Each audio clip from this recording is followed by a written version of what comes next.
Assalamualaikum warahmatullahi wabarakatuh. Apa kabar kalian? Semoga kalian baik-baik saja dan tetap diberikan kesehatan oleh Allah Subhanahu wa taala. Bantu channel kami dengan cara subscribe dan tekan tombol lonceng kalian. Terima kasih. Semoga kisah ini bermanfaat.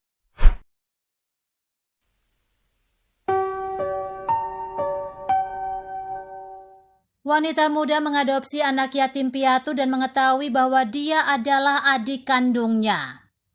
Dikutip dari erabaru.net, setelah ibunya meninggal saat melahirkan saudara kandungnya, Samantha hanya memiliki ayah tirinya, Martin yang tersisa. Bertahun-tahun kemudian dia menikah dan kesulitan untuk hamil, jadi dia memutuskan untuk mengadopsi. Namun setelah perjalanan ke rumah sakit, mereka menemukan sesuatu yang mengejutkan dan memilukan. Martin, Thomas, dan saya akan mengadopsi seorang anak. Kami sudah memutuskan, kata Samantha kepada ayah tirinya, Martin, yang merupakan satu-satunya keluarga yang tersisa di dunia selain suaminya. Ibunya, Tracy, meninggal saat melahirkan saudara kandungnya ketika Samantha berusia 18 tahun.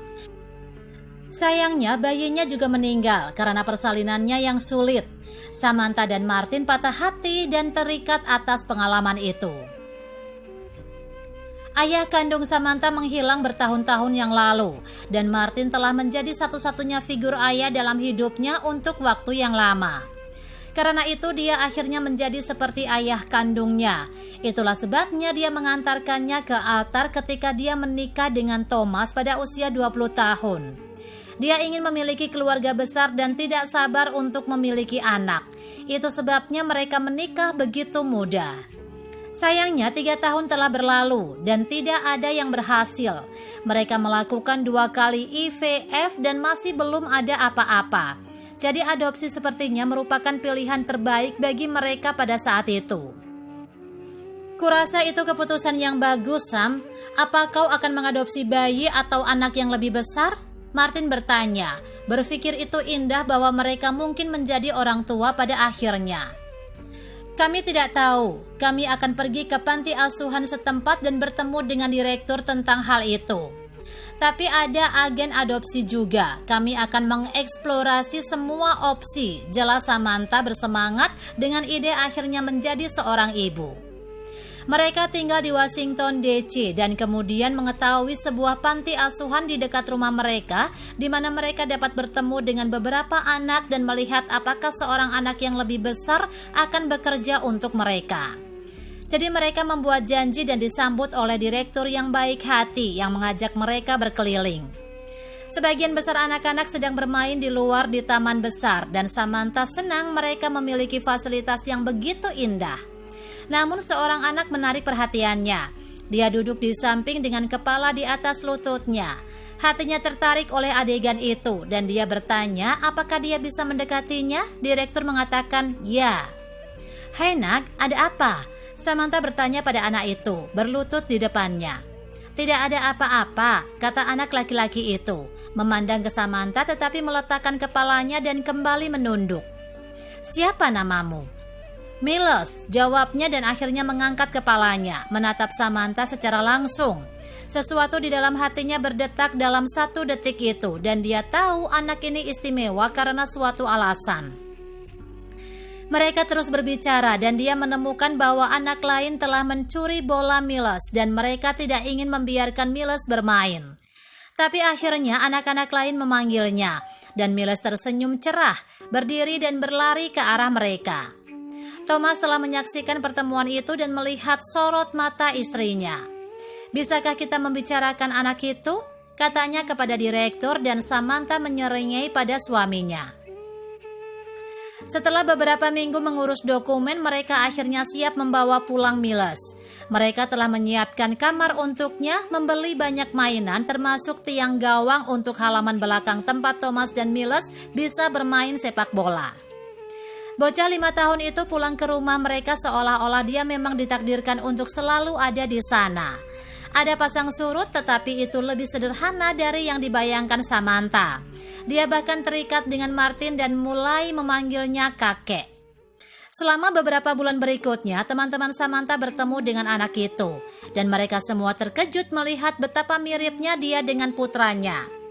Mereka bahkan memiliki selera makanan yang sama dan membuat gerakan tangan yang sama. Itu aneh.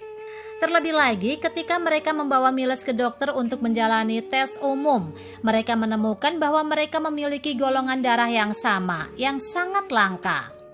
Thomas sangat bingung dengan semua kebetulan itu. Jadi dia memutuskan dan meyakinkan Samantha untuk melakukan tes DNA. Hasilnya mengejutkan. Semuanya menunjukkan bahwa Miles adalah saudara Samantha. Tapi bagaimana itu mungkin? Aku tidak pernah mengenal ayahku, Thomas.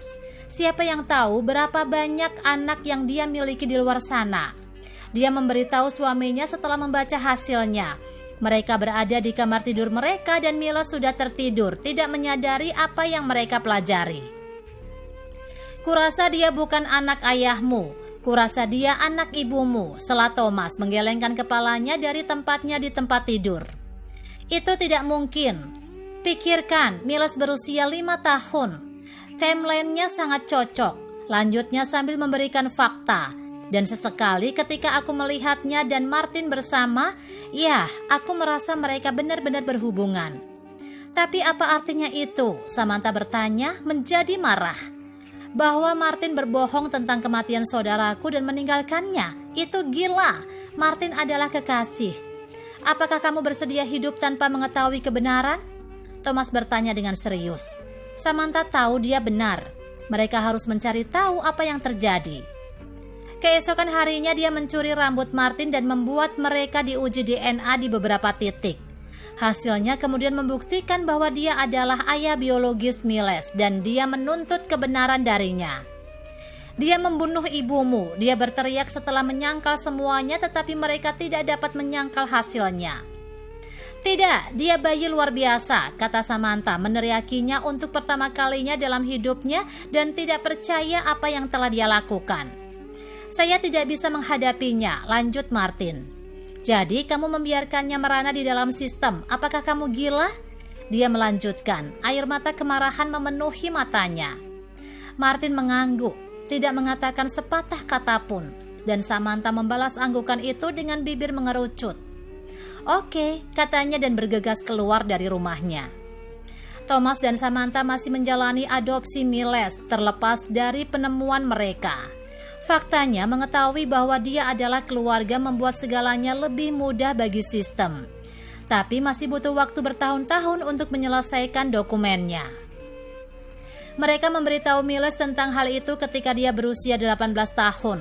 Akhirnya menjelaskan mengapa mereka menjauhkan diri dari Martin begitu lama.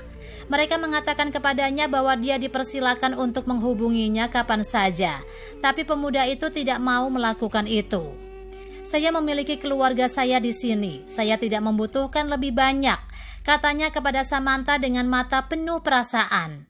Kamu adalah ibuku dan ayah adalah ayahku. Hanya itu yang aku butuhkan. Apa yang bisa kita pelajari dari cerita ini? Anak-anak tidak bersalah. Martin menelantarkan anaknya karena kehilangan yang menyakitkan. Tapi itu bukan alasan karena anaknya tidak bersalah.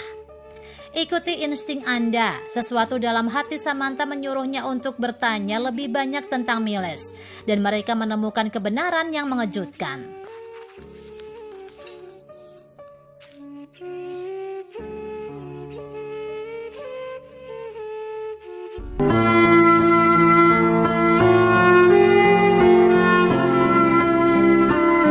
Assalamualaikum warahmatullahi wabarakatuh. Apa kabar kalian? Semoga kalian baik-baik saja dan tetap diberikan kesehatan oleh Allah Subhanahu wa taala. Bantu channel kami dengan cara subscribe dan tekan tombol lonceng kalian. Terima kasih.